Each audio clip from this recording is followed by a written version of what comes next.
Welcome to BRK news. Liver health బాగాలేదని మనకు ఎలా తెలుస్తుంది? లివర్ చెడిపోతే ఎలాంటి లక్షణాలు కనిపిస్తాయి? సో లివర్ని శుభ్రపరచుకోవడం ఎలాగా? సో దీని గురించిన పూర్తి వివరాలు తెలుసుకుందాం. ఈరోజు మనతో పాటు ఉన్నారు ప్రముఖ liver specialist and liver transplant specialist doctor Kavya Dendukuri గారు.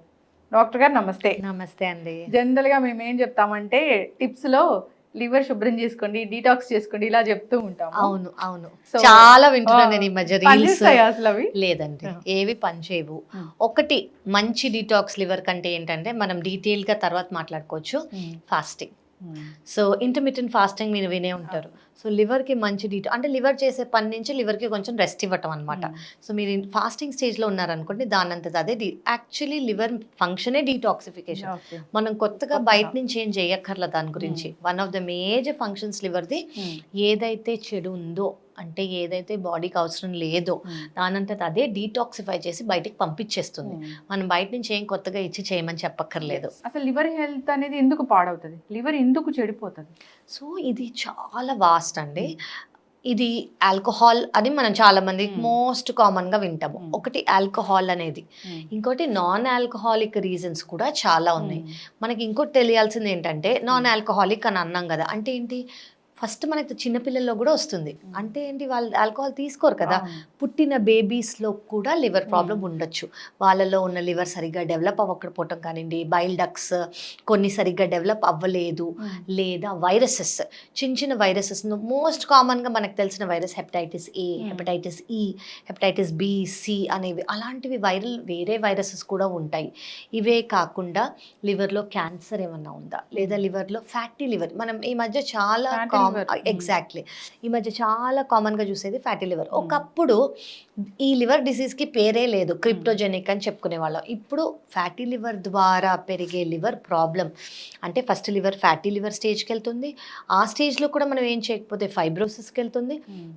ఫైబ్రోసిస్ స్టేజ్లో కూడా ఏం చేయకపోతే లివర్ సిరోసిస్కి వెళ్తుంది. సిరోసిస్ అంటే పర్మనెంట్ లివర్ డ్యామేజ్.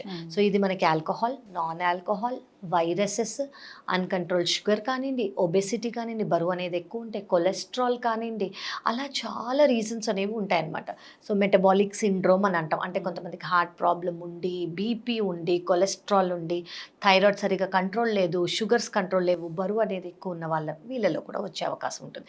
ఇవన్నీ నాన్ ఆల్కహాలిక్ రీజన్. చాలా కామన్గా ఈ మధ్య కాలంలో గత 5 ఏళ్లుగా మేము ఎక్కువగా చూసేది non alcoholic fatty liver disease ద్వారా వచ్చిన మెటబాలిక్ సిండ్రోమ్ వచ్చిన లివర్ ప్రాబ్లం అనమాట. సో వీళ్ళేంటి, పర్మనెంట్ లివర్ డ్యామేజ్కి వెళ్ళిపోతున్నారు. దానివల్ల మేము ట్రాన్స్ప్లాంట్ అనేది చేయాల్సి వస్తుంది. సో లివర్ చెడిపోయింది అంటే ఎలాంటి లక్షణాలు కనిపిస్తాయి? ఇది చాలా ఇంపార్టెంట్ క్వశ్చన్ అండి. ఎందుకు అంటే, ఇప్పుడు ఫ్యాటీ లివర్ అనుకున్నాం ఫస్ట్ స్టేజ్. ఫ్యాటీ లివర్ ఏం చేయకపోతే ఫైబ్రోసిస్ అనుకున్నాం. ఫైబ్రోసిస్ కూడా మనం ఏమీ ఇంటర్వీన్ అవ్వలేదు అనుకోండి, సిరోసిస్. పర్మనెంట్ లివర్ డ్యామేజ్కి వెళ్తుంది అని అనుకున్నాం. ఈ పర్మనెంట్ లివర్ డ్యామేజ్లో కూడా 80% మందికి సిమ్టమ్స్ అనేవి ఉండవు. సో ఈవెన్ సిరోసిస్లో ఉన్నా కూడా కొంతమందికి తెలీదు. ఎందుకు అంటే, అందులో చాలా కామన్గా వచ్చే సిమ్టమ్ ఏంటంటే బలహీనత. చాలామంది చాలా మరీ ఎక్కువగా వీక్గా అనిపిస్తారు, అనుకుంటారు ఇంత వీక్గా ఉన్నాను ఏంటి నేను అని వాళ్ళకే అనిపిస్తుంది. కానీ ఏమనుకుంటారంటే, ఒక 2 రోజులుగా సరిగా తినలేదు, నిద్ర సరిగా లేదు, పని ఎక్కువ చేశాను, ఇంట్లో చుట్టాలు, ఇలాంటి రీజన్స్ చెప్పుకుంటారు. కానీ వాళ్ళకి ఇది లివర్ ప్రాబ్లం వల్ల ఈ బలహీనత అని అర్థం కాదు. అది ఫస్ట్ థింగ్.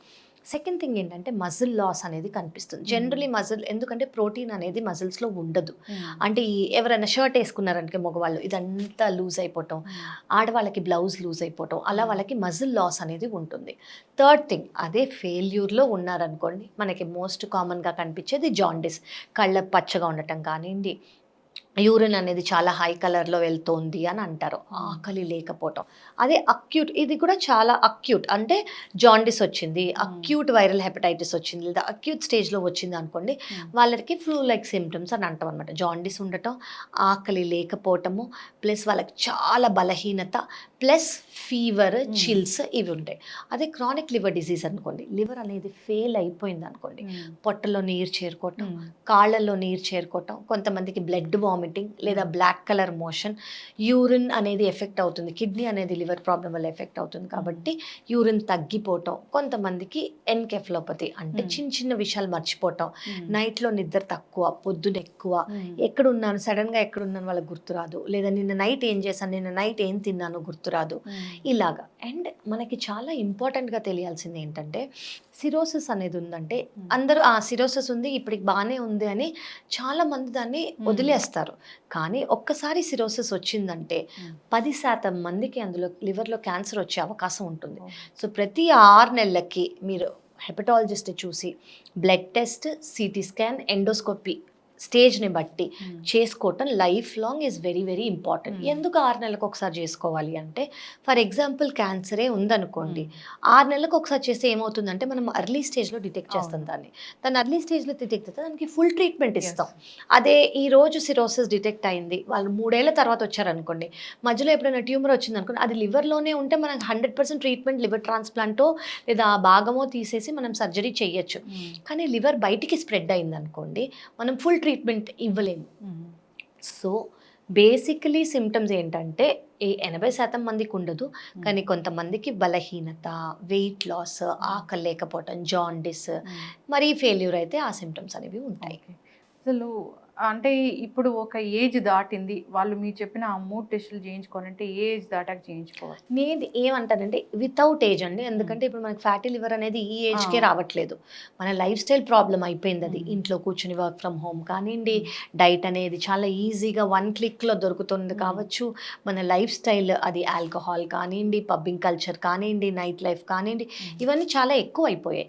సో ఈ ఏజ్ వాళ్ళే నేను అనట్లేదు, 1 ఇయర్కి ఒకసారి just normal liver function test, viral panel, ఒకసారి వైరల్ ప్యానెల్ చేశారు అది నెగిటివ్ వచ్చిందంటే మళ్ళీ చేయక్కర్లా, లివర్ ఫంక్షన్ టెస్ట్, అల్ట్రాసౌండ్ చేస్తే సరిపోతుంది. బేసిక్గా లివర్ ఎలా ఉందని మనకు అర్థమైపోతుంది ఈ పారామీటర్స్లో. మేమేం చేస్తామంటే ఫైబ్రో స్కాన్ అని కూడా చేస్తాం. ఫైబ్రో స్కాన్ అనేది ఏంటంటే ఇప్పుడు ఫ్యాటీ లివర్ ఉందనుకోండి, మనకైతే అల్ట్రాసౌండ్లో తెలుస్తుంది, కానీ ఎంత ఫ్యాటీ లివర్ ఉంది, ఒక రేంజ్ కన్నా ఎక్కువ ఉందా, దీనికి ట్రీట్మెంట్ ఇవ్వాలా లేదా వదిలేయచ్చా, డైట్ మోడిఫై చేస్తే సరిపోతుందా అనేది మనకి ఫైబ్రో స్కాన్లో తెలుస్తుంది. ఫైబ్రో స్కాన్ కూడా ఒక అల్ట్రాసౌండ్ ప్రొసీజరే, అది కూడా మనం స్కాన్ చేసినట్టే, నొప్పి అనేది ఏమీ ఉండదు, వితిన్ 4 to 5 minutes మనకి రిజల్ట్ వచ్చేస్తుంది. దాన్ని బట్టి మేము ట్రీట్మెంట్ ఇస్తాం. అది 3 నెలలు అవసరమా ట్రీట్మెంట్, 6 నెలలు అవసరమా. దీని అడ్వాంటేజ్ ఏంటంటే ఫ్యాటీ లివర్ అనేది ఇప్పుడున్న మెడికేషన్స్ ద్వారా కంప్లీట్గా మనం రివర్స్ చేయొచ్చు. ముందు మేము అలా రివర్స్ చేయడానికి కానీ ఓన్లీ లైఫ్ స్టైల్, ఆకలి, వాకింగ్ చేయండి, బరువు తగ్గండి, షుగర్ కంట్రోల్ పెట్టుకోండి, కొలెస్ట్రాల్ కంట్రోల్ పెట్టుకోండి అని చెప్పేవాళ్ళం. ఇప్పుడు ఏంటంటే ఉన్న మెడికేషన్స్ ద్వారా అఫ్కోర్స్ అండర్లైన్ దేనివల్ల అయితే ఫ్యాటీ లివర్ వచ్చిందో అది ఆపుతూ అది కంట్రోల్ చేస్తూ ఈ మెడికేషన్స్ తీసుకోవాలి. 100% లివర్ అనేది నార్మల్ అవుతుంది. ఓకే, మరి మీరు లివర్ ట్రాన్స్ప్లాంట్ స్పెషలిస్ట్ అయితే, ట్రాన్స్ప్లాంట్ అయిన వాళ్ళందరికీ కూడా అంటే అందరూ కూడా నార్మల్ లైఫ్ లీడ్ చేస్తారా, అన్నీ కూడా సక్సెస్ అవుతాయా? 100% అండి. అసలు మనం ఇంత మేజర్ సర్జరీ చేసేదే వాళ్ళకు ఒక సెకండ్ లైఫ్ ఇవ్వడానికి. ఓకే, ఇప్పుడు అందరికీ సక్సెస్ అవుతుందా అంటే మనం ఎవరికి చేస్తున్నామో, ఏ కారణం వల్ల చేస్తున్నాము, ఏ ఏజ్లో చేస్తున్నాము, ఇది చాలా ముఖ్యమైనది. సో మేము ప్రతి వాళ్ళకి ప్రీ లివర్ ట్రాన్స్ప్లాంట్ ఇవాల్యుయేషన్ అని ఒకటి చేస్తాం. అంటే ఏంటంటే మీకు ఈ ప్రాబ్లం ఉంది, సో మీరు లివర్ ట్రాన్స్ప్లాంటేషన్కి ఫిట్టా కాదా అని మేము ఒక చేసే టెస్ట్. అందులో heart doctors, lung doctor, anaesthesia doctors, మేము అందరం కలిసి చూసి ఓకే ఈ పేషెంట్ ఫిట్ అని మాకు తెలుస్తుంది. అదే ఈ ఇవాల్యుయేషన్లో మాకు ఫిట్నెస్ లేదు, ఇందులో ప్రాబ్లం ఉంది, అందులో ప్రాబ్లం ఉంటే వాటిని కరెక్ట్ చేసి ట్రాన్స్ప్లాంట్ చేస్తాం. లేదు ఈ ప్రాబ్లం ఎక్కువ ఉంది, రిస్క్ అనేది చాలా ఎక్కువ ఉంది అంటే దాన్ని బట్టి మేము చెప్తాం అనమాట, మీకు ఇంత రిస్క్ ఉంది, మీరు లివర్ ట్రాన్స్ప్లాంట్ చేసుకుంటే రిస్క్ ఇంత, చేసుకోకపోతే రిస్క్ ఇంత అనేది కూడా మేము చెప్తాం. సో ఇదంతా మనకి ప్రీ లివర్ ట్రాన్స్ప్లాంట్ ఇవాల్యుయేషన్లో తెలిసిపోతుంది. లివర్ ఇచ్చిన వాళ్ళు కూడా నార్మల్గా ఉంటారండి, ఇది అందరికీ తెలియాల్సిందే. లివర్ డోనర్ అంటే ఒక నార్మల్ మనిషి, ఆయనకి ఏ ప్రాబ్లమ్స్, ఆవిడకి ఏం ప్రాబ్లమ్స్ లేకుండా మా దగ్గరకు వస్తున్నారు. ఫస్ట్ వాళ్ళకన్నా ఎక్కువ మాకుంటుంది. ఓకే, నార్మల్ మనిషి వస్తున్నారంటే వాళ్ళకి నార్మల్గానే బయటికి పంపించాలి. సో పేషెంట్కి ఎవరైతే లివర్ ట్రాన్స్ప్లాంట్ చేయించుకుంటున్నారో వాళ్ళకి మేము ఎలా ఇవాల్యుయేషన్ చేస్తామో అలాగే డోనర్కి కూడా చేస్తాం. ఓకే, డోనర్ ఎలా ఉన్నారు, డోనర్ హెల్త్ ఎలా ఉంది. ఫస్ట్ ఏంటంటే 18 ఏళ్ళ కన్నా ఎక్కువ, 52 ఏళ్ళ కన్నా తక్కువ అయి ఉండాలి. మరి బరువు ఎక్కువ ఉండకూడదు, షుగర్ కంట్రోల్ లేకుండా ఉండకూడదు. వీళ్ళది వాళ్ళ లివర్ ఎంత ఉంది, వాళ్ళ లివర్ వీళ్ళకి పడుతుందా లేదా, వాళ్ళ ఫ్యామిలీ మెంబర్ అయి మాత్రమే ఉండాలి. Same blood group, family member అయి ఉండాలి. బయట ఫ్రెండ్స్ వెల్ విషెస్ ఇవ్వలేరు అనమాట. సో వాళ్ళకి ఇవాల్యుయేషన్ చేస్తాం, వాళ్ళు ఎలా ఉన్నారు, వాళ్ళకి స్కాన్స్, బ్లడ్ టెస్ట్ అన్నీ చేసి ఓకే వాళ్ళకి లివర్ ఇస్తే వాళ్ళు బాగానే ఉంటారు అని అనుకుని జనరలీ 5th లేదా 7th డే డోనర్ని మేము డిశ్చార్జ్ చేస్తాం. ఈ ఇవాల్యుయేషన్ చేసేటప్పుడు మాకే డోనర్కి 1% రిస్క్ ఉందన్నా కూడా మేమే వద్దంటాం. సో వాళ్ళకి లైఫ్ రిస్క్ అనేది 0, లైఫ్ రిస్క్ అనేది డోనర్కి ఉండదు. రెస్ట్రిక్షన్స్, ఇది తీసుకోకూడదు, ఇది చేయకూడదు, ఇది తినాలి, అది తినద్దు అని ఏముండవు. మాత్రలు అనేవి ఏమీ ఉండవు. వితిన్ 2 weeks to 4 weeks అంటే 2 వారాల నుంచి 4 వారాల వరకు లివర్ అనేది ముంత ఎంత ఉందో అంతకి పెరిగిపోతుంది. సో లివర్ అనేది రీజనరేటివ్ ఆర్గన్ కాబట్టి వాళ్ళకి డోనర్కి normal. So normal life, restriction లేదు, మెడికేషన్స్ లేవు. ఖచ్చితంగా మనం చాలా చక్కగా చెప్పారు. మన ఫైనల్ క్వశ్చన్, ఇప్పుడు బ్లడ్ రిలేషన్ వాళ్ళే ఇవ్వాలా? అవునండి, నో వన్ ఎల్స్. అంటే ఇదొక గవర్నమెంట్ ప్రోటోకాల్. గవర్నమెంట్ ప్రోటోకాల్ ప్రకారం ఫ్యామిలీ డోనర్ అయి ఉండాలి, 18 ఏళ్ళ కన్నా ఎక్కువ అంటే మేజర్ అయి ఉండాలి, మన సర్జికల్ కాంప్లికేషన్స్ లేదా వేటివి రాకూడదు, యాక్సెప్ట్ అవ్వాలి డోనర్ బాగా. కాబట్టి 50 to 52కి మేము కట్ ఆఫ్ చేస్తామన్నమాట. సో ఫస్ట్ డిగ్రీ ఫ్యామిలీ మెంబరా, సెకండ్ అంటే ఎంత దూరం ఫ్యామిలీ మెంబర్ అయితే అంత పేపర్ వర్క్ ఉంటుంది. పేపర్ వర్క్ అంటే ఏంటంటే ఓకే వీళ్ళకి రిలేటెడ్ అని గవర్నమెంట్ అనేది చూస్తుందన్నమాట.